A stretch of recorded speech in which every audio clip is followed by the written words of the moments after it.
نسمع من جمال وداع العرب في كأس العالم أنك تصل للنسخة الثانية تواليا إلى أدوار إقصائية، فهذا نجاح تقريبا للمنتخبات العربية بعيدا عن الأسماء.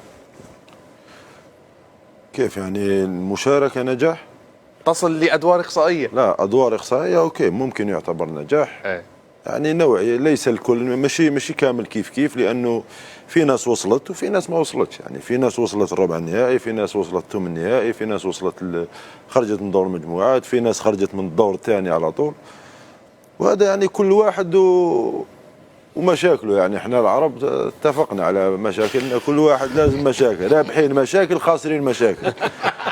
يعني نفس الشيء، يعني اللي خاسرين حدث ولا حرج، واللي رابحين حرج. يعني المشكل حرج وحدث. والمشكل انك اذا بديت رايك تعتبر انك تنتمي لفئه معينه. هذا هو المشكل عندنا احنا. هنا المشكل مثلا نعطي رايي انا في خروج منتخب. شوف، انا من المروءه من الرجوله ما تيريش على الاسعاف. ماشي نفس الشيء المنتخب تاعي ومنتخب مصري، ولا المنتخب المغربي والمنتخب التونسي، ماشي نفس الشيء.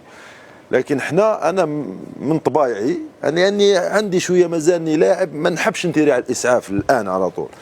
علاش؟ لانه احنا كي عندنا نقولوا ماشي رجله، يعني واحد مصاب ما تيريش عليه. احنا لكن هنا نحبسوا، ماشي ما حش نمروا مرور. اعطيني ما بعد. لكن ما بعد ما نتيروش على الاسعاف. ما نتيروش على الاسعاف. كاين نزيف لازم يتوقف. ادام ما تيرش بالاسعاف. كاين منطقه ما لازم نوقفوا عندها، نخيطوها، نواصلوا الطريق. ما تعطينيش حلول ظرفيه انا.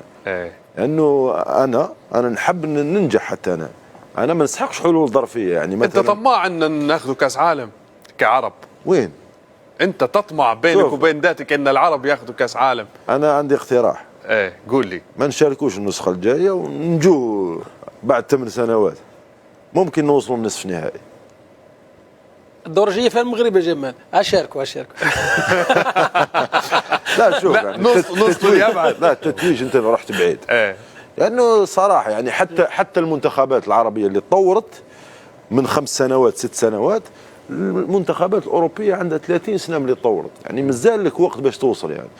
يعني انت تشوف حتى اليوم فرنسا يعني تحسها انه رايحه من بدايه المونديال، يقول لك انا ناخذ، وبعدها انت انتظر يسووا 64 منتخب ولا 89 منتخب يشارك.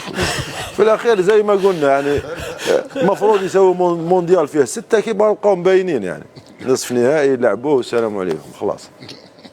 انا قصيرها جمال. خلي عندنا، شوف كما قلت انت، مرور يعني سريع. مازال، لكن حنتوقف لك في قادم الايام. نبيك تعد العده وتهدى شويه نفصلوا كل شيء.